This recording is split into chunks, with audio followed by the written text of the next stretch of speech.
So this is part 4 or part D of the world exclusive Khoodeelaar campaign Diagnosis of Fleet Street.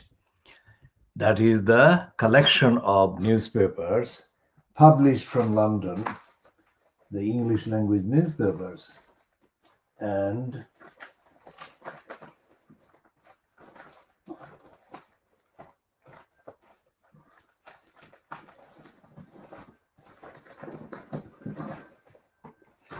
these are the news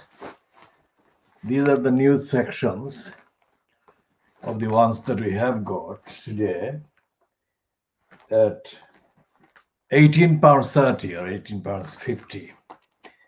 That's the price. So we shall go through the cover price of £3 Sunday Times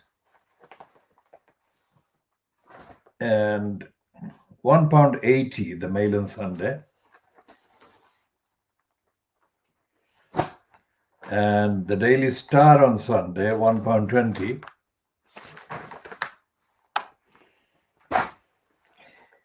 and the Observer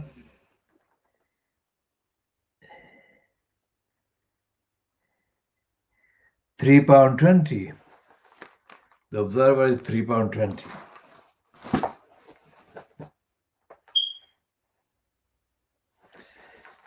And the Sun on Sunday, the Scum on Sunday, is £1.30.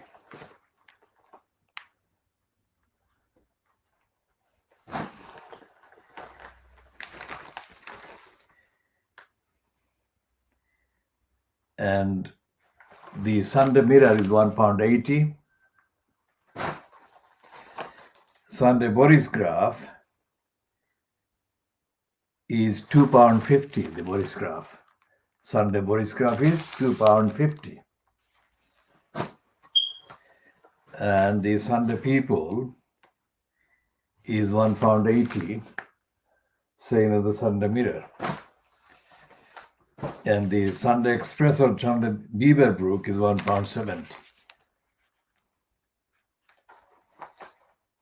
So these are the papers that we have got hold of. Now, there is one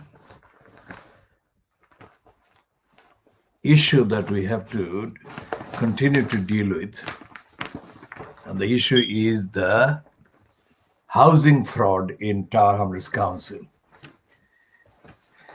And that housing fraud is not covered in any of the Sunday papers or the weekend papers, and they're not covered in the allegedly kind of more sensitive paper compared to the rest of the pack in Fleet Street, which is the Guardian and the Daily Mirror. And we shall be coming to that omission as policy.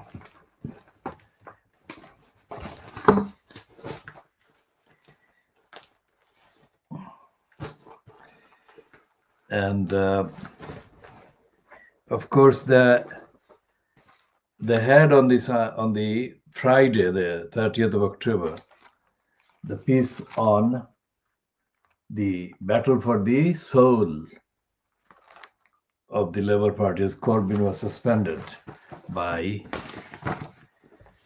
Keir Starmer.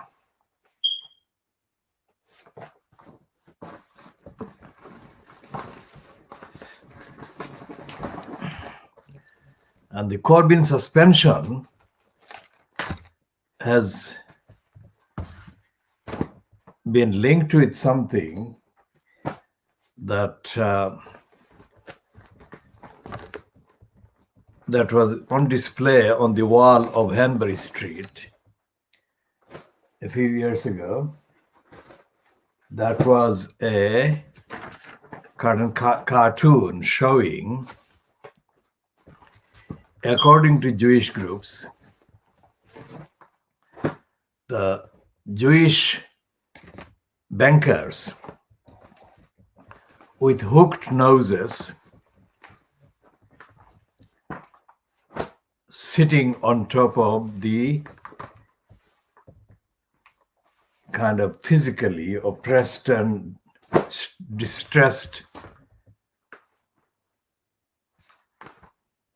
poor of the world and playing games as they were doing that.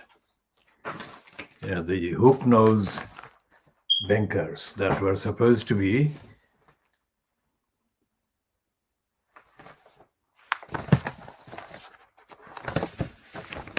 depiction of the Jewish people in banking and in finance. And there is this article we have found of a kind of typical Matthew Paris. Remember, Matthew Paris says that our politicians has to admit that they have lost direction and they have not got the clue or a clue about governing the country or delivering to the country. Now, Matthew Paris was the one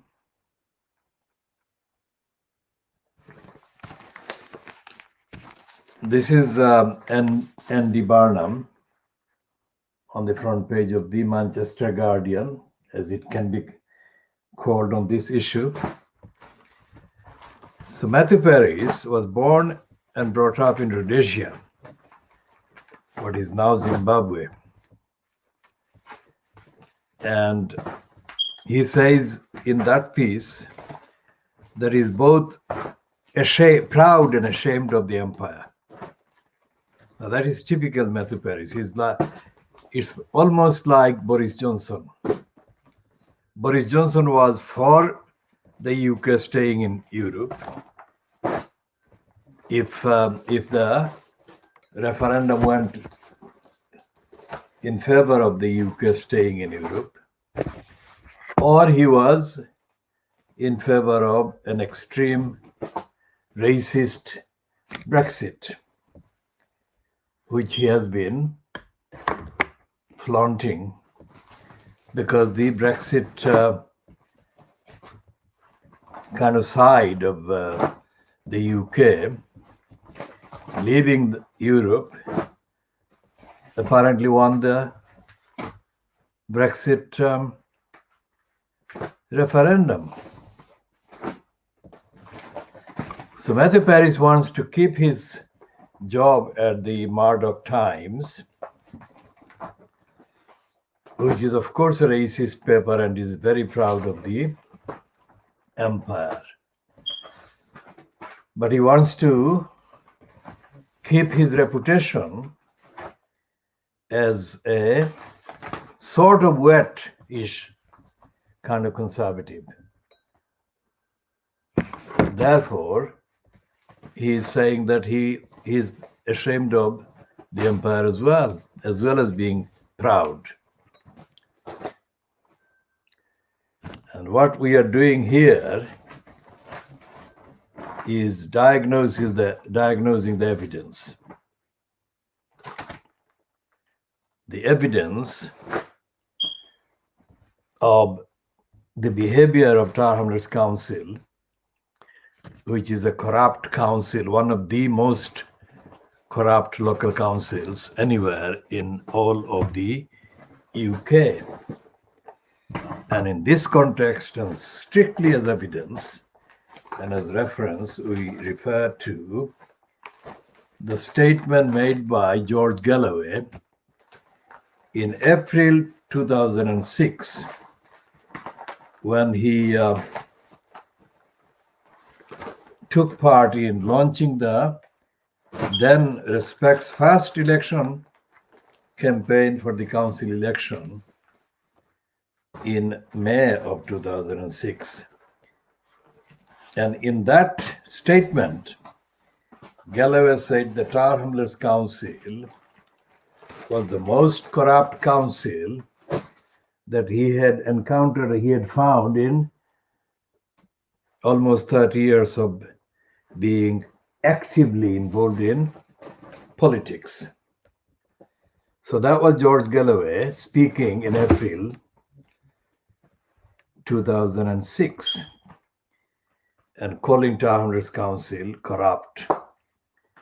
It was the same George Galloway who surfaced at the Water Lily Centre in November 2014, literally days after the announcement by Eric Pickles of the appointment of council commissioners to take over the running of the Tower Hamlets Council because of the failure of the then incumbent mayor, Luther Rahman, to properly run Tower Hamlets Council.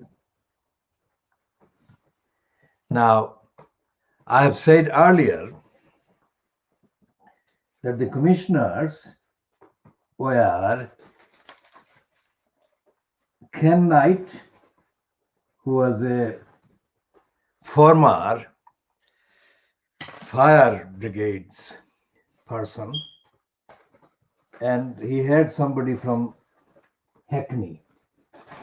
Those were the two main commissioners who were overly praised by Ted Jory, as he kind of published